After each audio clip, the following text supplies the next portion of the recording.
Alright folks, welcome back to Salt City Counseling. Once again, my name's Scott Carter, and I'm a therapist here in the hot, summery state of Utah. And I got a high conflict custody divorce video for you today. I know that's why a lot of people are on this channel. I don't want that to be the only thing I'm known for.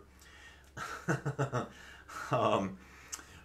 I know that a lot of people are here for these types of videos because it's like almost impossible to get any reasonable insight or advice anywhere else, or it's very, very hard, right? This is very specialized stuff. It is very hard work. It's tough. It's tough because, as I kind of mentioned in the video I just finished recording, it's like some of these kids are like suffering at the hands of verbal, emotional, psychological abuse. They really are, and it's very tough. It's tough to stomach sometimes. It really is. But in this video, I'm going to talk about what happens, what I want you to do, or just some insights about like when your high conflict ex calls Child Protective Services on you. It's going to have different names in different states. Here in my state, it's CPS, or Child Protective Services. There's always a hotline in every state. I actually had to call Arizona's. They call it something else. And Child Protective Services, by the way, they have a tough job, and I wish they did it better. I really do. In fact, when I was using the Google to look up the Arizona CPS number, it had like 2.2 stars out of 5. Like, people are leaving Google reviews, 2.2, and I was like, wow, that's really high for CPS. They must be doing a better job than most. But in this video, I'm going to talk about like basically taking the bullets out of the gun, because here's the thing. Is like high conflict types, one of the reasons why they're high conflict is they're always immediately going to threats. These big threats. I'm going to call the cops. I'm going to call Child Protective Services. I'm going to call DHS. I'm going to call DCFS, or whatever it's called in your particular state. I'm going to call them and report you, right? And here's the thing that really kills me. I see this with borderline moms. I see this with narcissistic dads. Or, you know, borderline dads or narcissistic moms, whatever. I mean, they're pretty interchangeable, frankly. Is they talk like, this is what kills me about them. They talk like Child Protective Services, or like the cops, or like the judge is like in their back pocket. Like is their personal detail. Like CPS, like Child Protective Services is their own personal detail. Like, it's almost like, oh, you just wait, I'm going to call them. And the whole department is like, oh, hang on, everybody. Oh, we got Helen on the phone. And they're all like, oh, what does she need us to do? And then they roll out this SWAT team, right? It's totally bogus. But they make these threats, and they talk so confidently, like CPS is their personal detail, or the police are their personal detail, or the judge. Like they hang out on the weekends with the judge. They're in bed with the judge or something. It's nonsense. It's crazy, and it's all hoopla, man. I found that it's just a dog and pony show, frankly. It just is, right?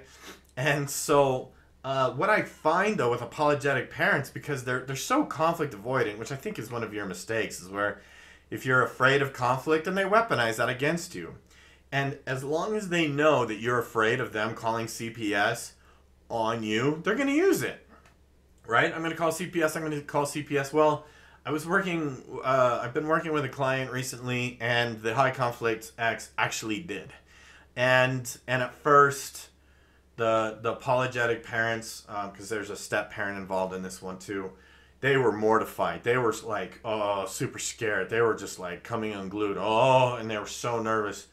And I told them, man, I was like, good, cool, excellent. I'm so glad. Because here's the thing. Finally, right, you're going to realize that, like, this black shirt you can't see. This gun that they're hiding under their shirt is just finger. And they got nothing. And really, you're just, so that's what I told them. I'm like, look, you have nothing to worry about. I was right. They closed it. There was nothing going on. High conflict parents always embellish, always exaggerate, and frankly, sometimes it seems like they flat out lie. They just flat out lie in order to manipulate the situation. And I know those of you who are apologetic parents are agreeing with me. And so in this video, we're going to talk about taking the bullets out of the gun. Okay? Let me get some housekeeping out of the way. If you're new here, please subscribe. Help me grow my channel. I am officially self-employed again, so I am for hire. If you want some coaching, if you need some coaching, if you need some consultation, one thing I've been doing for a couple people lately is going through their custody evaluation. I haven't done any videos on custody evaluations because that is just a huge can of worms.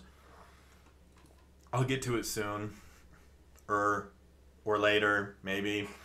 But if you want someone to review your custody evaluation and point out the flaws, point out the holes, point out the issues, find the inconsistencies, stuff like that, I'm for hire. I can do some consulting work and, you know, just look at things for you on that. So you can contact me, scottc at saltcitycounseling.com.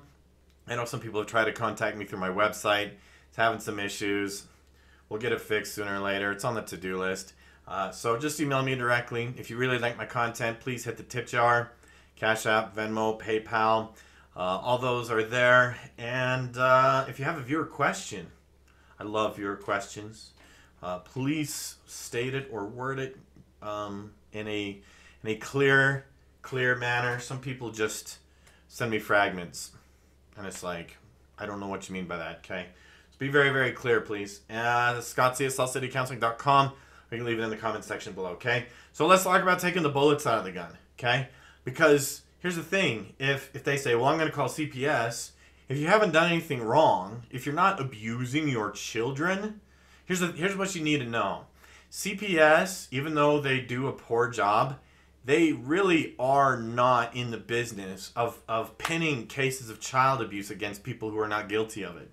If you're not abusing your children, don't worry about it. And I know that there's sort of that fear, well, maybe I'm doing something that's abusive and I don't realize it's abusive. You can't listen to that nonsense in your head.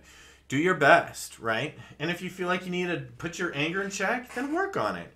Here's my thing too, is like, I've had families that have had CPS called on them, and maybe sometimes it was warranted, sometimes it was deserving, and the CPS caseworker will often talk to the therapist, like me, for example. I've even had a couple of situations where I've told the caseworker, yeah, they're not stellar parents, but they're working on it.